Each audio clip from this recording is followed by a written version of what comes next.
Bite Size, a collaborative psychoeducation mini-podcast series created by Healthy Poor and support staff.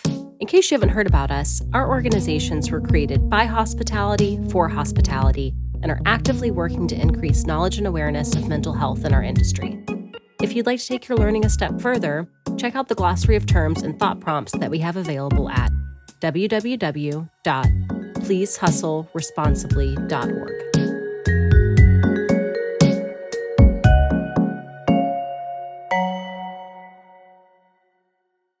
Hi, everyone. Welcome to Bite Size.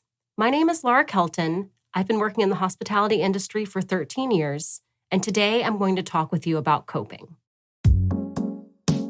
What is coping? Since you've already learned a little bit about stress and its effects, let's look into how we cope with that stress. To review, stress is the body and mind's reaction to a change that requires an adjustment or response. Additionally, we learned that stress is largely based on our perception and experiences. So what is stressful for one person might not be stressful to someone else. Well, coping is similar in the sense that it's different for everyone, and there's no one-size-fits-all forms of coping. But what is coping? Coping is defined as what people do to try to minimize stress. In other words, it's the way our brain and body reacts to ease the stress that we experience. The things that we do to cope are called coping mechanisms, and they can be conscious and intentional or unconscious and automatic. We experience stress throughout the day in so many ways.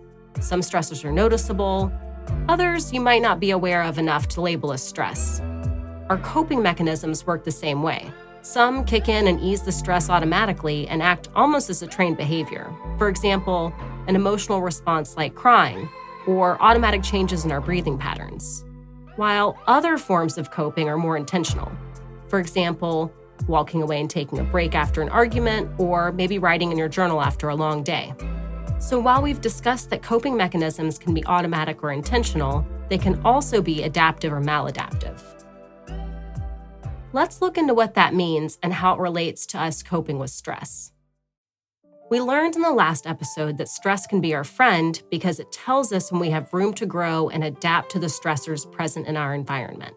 So when we experience stress, our coping mechanisms can function either to help us grow from the stress or numb the stress so its effects aren't as painful. Ideally, we want to engage in adaptive coping as much as possible. When we adapt with our coping mechanisms, we learn new skills, becoming stronger and more able if we encounter the stressor again.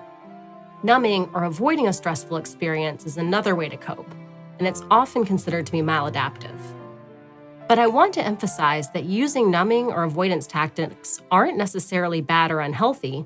They're more of a way to press pause on the situation until you can cope in a more adaptive way. This might mean taking a walk to clear your head, listening to music, avoiding the situation, using substances after your emotional response, or in some cases, forgetting the stressful situation altogether. Now, remember when I said that maladaptive coping isn't necessarily bad? Well, that form of coping only becomes a problem for people when they're not able to move on from that pause state. Ideally, we want to see people move into a place where they're able to thoughtfully and adaptively cope to stressful situations, and pausing can help that, but not long-term.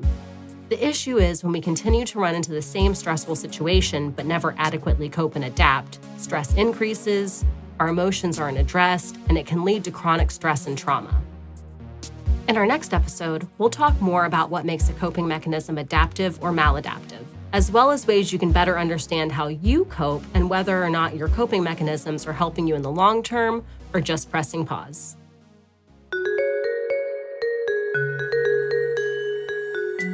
Thank you to our donors and our sponsor, Maverick Wine Company, for helping to make this episode possible. To help support this podcast and our other programs, please consider making a donation at www.pleasehustleresponsibly.org. Be sure to subscribe and tune in next time to learn more about mental health.